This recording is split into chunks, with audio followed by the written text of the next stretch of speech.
Vamos conversar com a Isabel Mega, que vai aparecer aqui na tela para brilhantar o novo dia. Isabel, você tá boa? Como é que estão as coisas por aí? Semaninha tá acabando, hein? Nossa, Renan, estamos tentando ter força aqui para finalizar essa semana, que vai emendar na outra, porque estamos de plantão. Mas bora lá, todos juntos, ninguém solta a mão de ninguém. É Bom isso, dia ninguém solta a mão de ninguém. Estaremos juntos, inclusive, nesse plantão, no próximo. Ei, daqui a pouco a gente descansa no Ano Novo.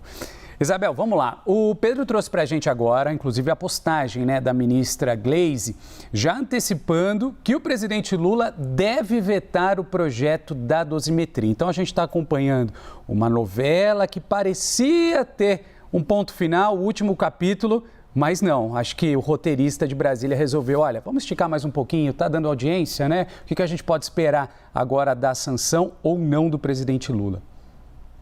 Pois é, isso está sendo dito claramente pelos aliados do presidente Lula, correram para avisar isso, porque se percebeu ali um pouco desse impacto também em torno daqueles apoiadores do presidente Lula que não compactuam de forma alguma com a atenuação de pena para quem praticou o que foi feito na esplanada dos ministérios naquele 8 de janeiro de 2023, né?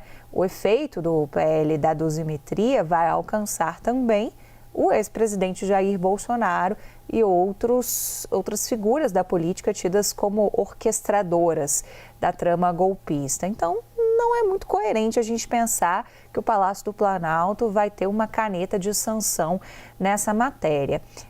Essa corrida para avisar isso vem num contexto que pesou muito também contra o governo a partir da articulação do senador Jacques Wagner, líder do governo no Senado Federal, porque ele ficou meio isolado na articulação de dar uma orientação aos senadores para tocarem a vida em relação a esse projeto, condicionando.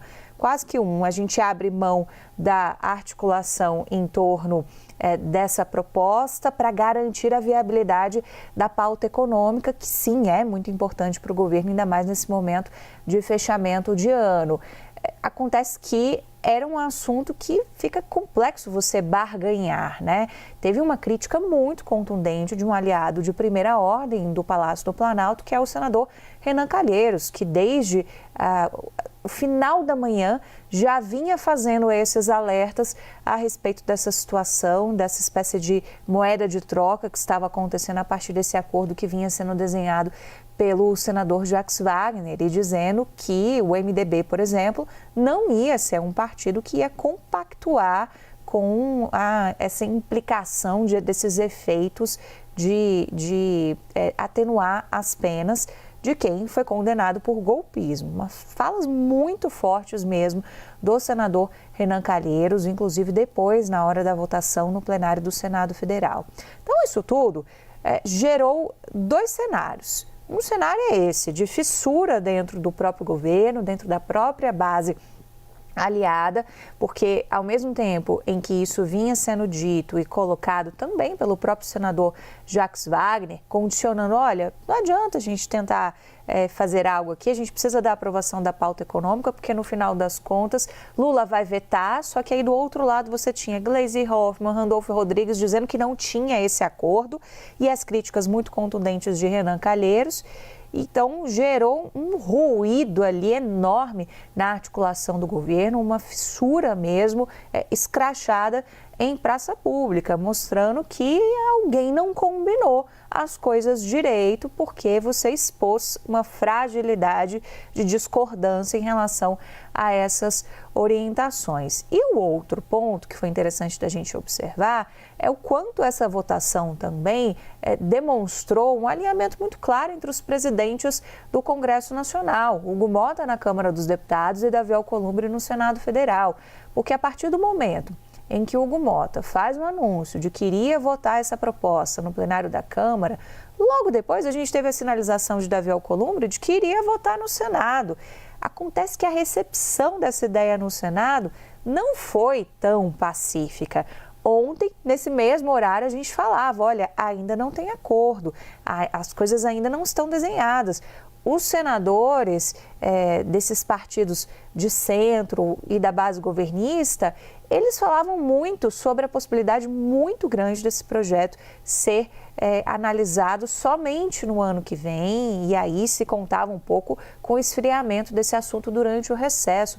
Não foi o que aconteceu. Teve muito alinhamento por trás ali para que você garantisse também esse acordo que tinha sido firmado pelos 2 presidentes da Câmara e do Senado. Isso desde a tramitação na CCJ, a articulação que aconteceu com o pedido de vista por algumas horas e não por uma semana, o que teria o efeito de adiar para o ano que vem na prática, porque essa é a última semana de trabalhos do Senado e da Câmara, né? Então ficou uma coisa muito ruidosa, demonstrando um fortalecimento do Congresso, uma fragilidade da base e uma corrida do Palácio do Planalto para dizer, não tem essa não, Lula não vai sancionar não, Lula vai vetar, que é para não ficar muito feio e não parecer que o Palácio do Planalto está compactuando com isso, né? 8 de janeiro está aí batendo na porta, é sempre uma data em que o governo Lula faz questão de frisar esse antagonismo com o que aconteceu e que está atrelado ao governo Jair Bolsonaro.